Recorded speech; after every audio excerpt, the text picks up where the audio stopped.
Terpana memandang langit terbuka. Langit memperlihatkan keindahannya. Ibu dan saudara-saudaraku ialah mereka yang mendengarkan sabda dan melaksanakannya. Saya Pastor Petrus Suharjono SJ mengaturkan kepada Anda sekalian salam kasih hati kudus Yesus dan berkat Allah yang Maha Kuasa dalam nama Bapa dan Putra dan Roh Kudus. Amin. Pada kesempatan ini bersama-sama kita akan mendengarkan dan sekaligus merenungkan bacaan Injil dari Injil Lukas bab 8 ayat 19 sampai 21. Bacaan Injil ini juga menjadi bahan permenungan kita dalam perayaan Ekaristi Hari Biasa Pekan Biasa ke-25, Selasa 23 September 2025, Gereja mengadakan peringatan wajib Santo Padre Pio dari Pietrelcina, seorang imam. Pada suatu hari, datanglah ibu dan saudara-saudara Yesus hendak bertemu dengan dia. Tetapi mereka tidak dapat mencapai dia karena orang banyak.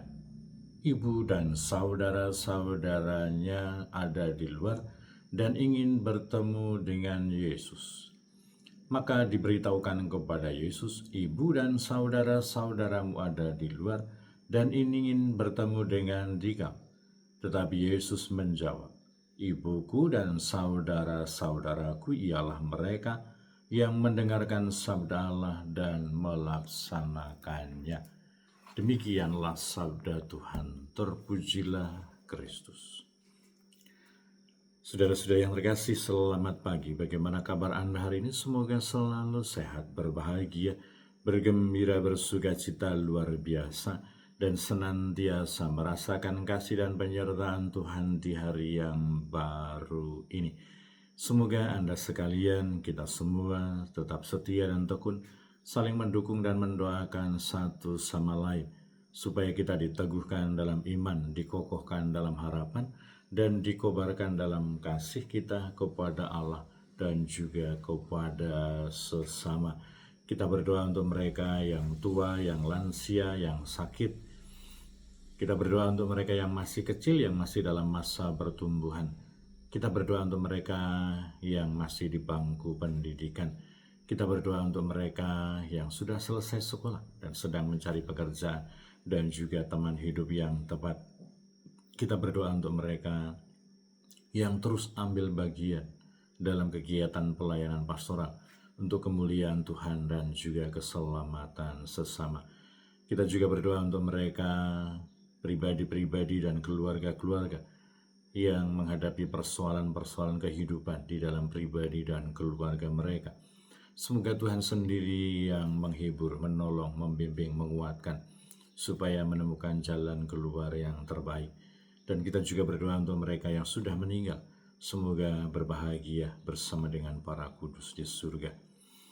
Kita juga terus mendukung dan berdoa untuk segenap panitia tabisan Imam Keuskupan Timika yang akan dilaksanakan pada tanggal 18 Oktober 2025. Semoga mereka diberikan kesehatan yang baik, karunia iman, rahmat persaudaraan, rahmat kebaikan hati, semangat tanggung jawab, dan kesiapsediaan untuk melayani Tuhan dan juga sesama. Dan semoga segenap umat paroki Santo Petrus Karangsenang juga diberikan semangat, kesiapsediaan, dan kebaikan hati untuk mempersiapkan acara tabisan nanti. Dan kiranya bahwa pembelajaran yang disampaikan oleh Yesus kepada para pendengarnya pada hari ini, ibu dan saudara-saudaraku ialah mereka yang mendengarkan sabda Allah dan melakukannya.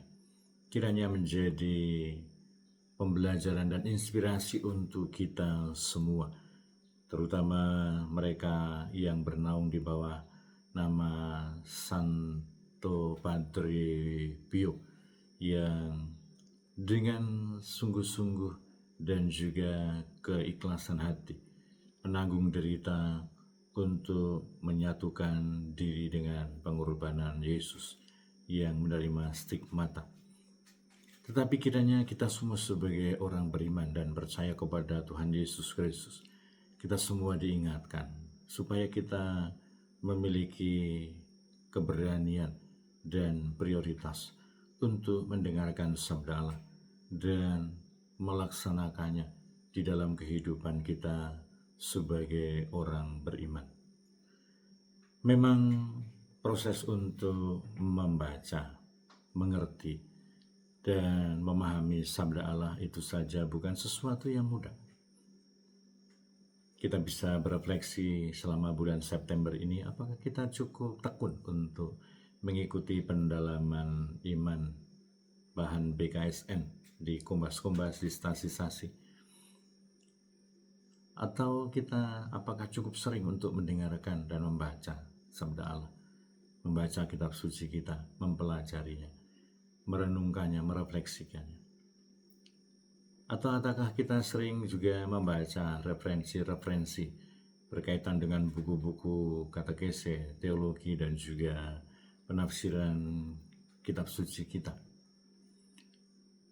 Dan semoga upaya dan perjuangan kita untuk membaca, mendengarkan, merefleksikan sabda Tuhan, dan juga membaca buku-buku inspiratif lainnya, meneguhkan dan menguatkan kita untuk berjuang terus melaksanakan dan memperjuangkan kehendak Allah, sabda Allah itu di dalam kehidupan kita.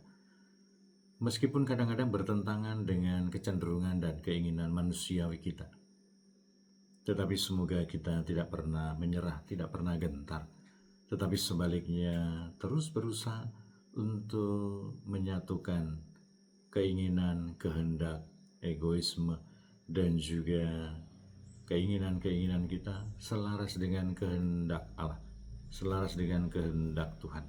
Sehingga kita bukan hanya menjadi manusia yang dikuasai oleh kemanusiawian kita, tetapi semoga kita juga mampu menampilkan citra diri kita sebagai citra Allah, sebagai pribadi yang diciptakan baik adanya, yang dikaruniai kekudusan, yang membawa keilahian di dalam kehidupan kita.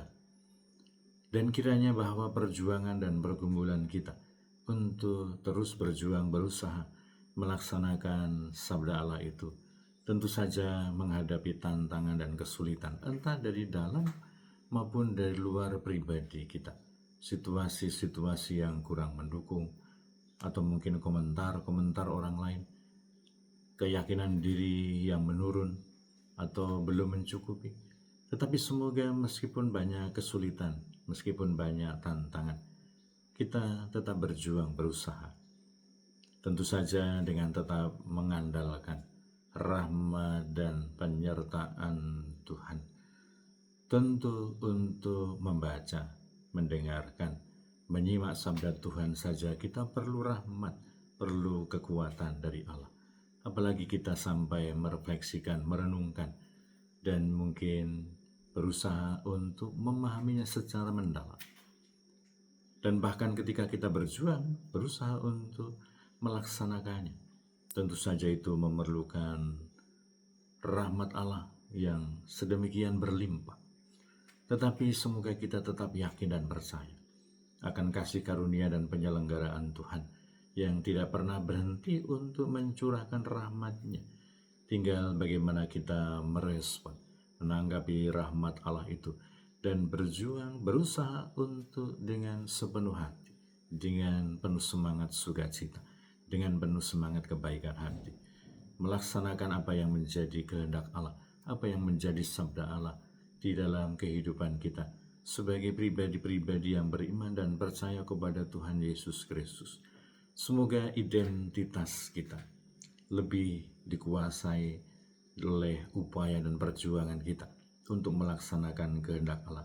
Bukan pertama-tama soal label Katolik, bukan pertama-tama karena hubungan kekerabatan, tetapi semoga karena satu visi, satu misi, satu niat yang teguh untuk mendengarkan sabda Allah dan terus memperjuangkannya, melaksanakannya di dalam kehidupan kita.